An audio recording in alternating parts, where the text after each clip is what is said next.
Well, good day, guys. And quickly, I just want to take a moment just to, give you a bit of insight into the assault bike.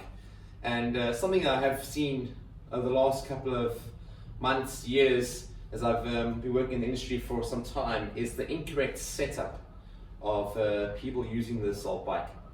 So these came onto the market a good couple of years ago, and I would say most people recognize this with just a lot of pain, but I would say if you can optimize the movement and you can become more efficient on the bike itself, it does become a more pleasant, should we say.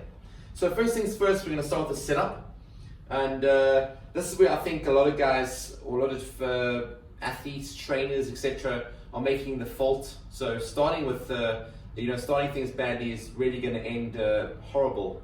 So first things first, you want to focus on is the setup and the seat height, right? And the position of the seat compared or associated to the handles as well. So first things first, you're going to set up something like hip height. I don't recommend the hip method, so standing and using the hip method. Rather take a stand and climb onto the machine itself.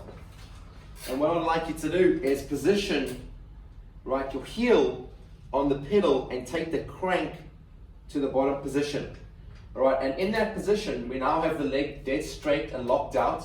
Body position is good, and I can feel my hips are still nice and square. If you feel like your hips are leaning over and you're reaching too far towards the pedal to reach it in this position, then potentially the seat is too high for you, and you can just take maybe one notch down.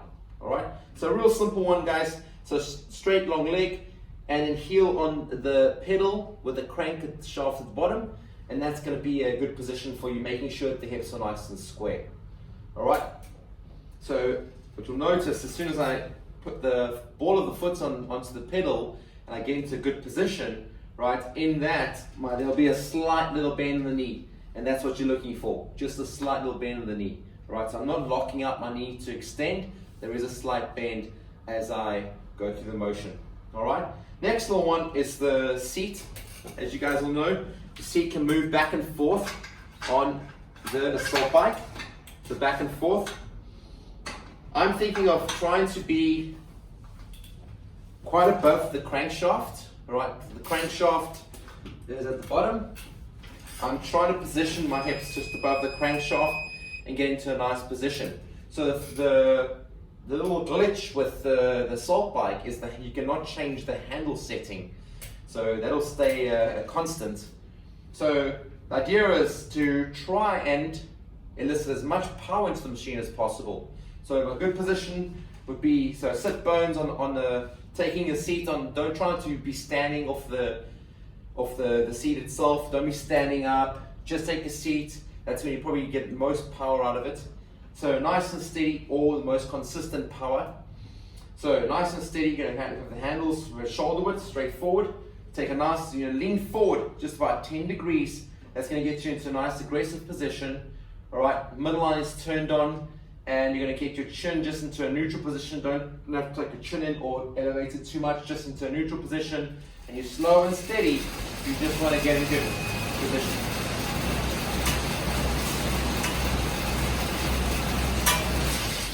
And relax. So guys, give it a go. If you enjoyed the video, share it. If not, well, then delete it.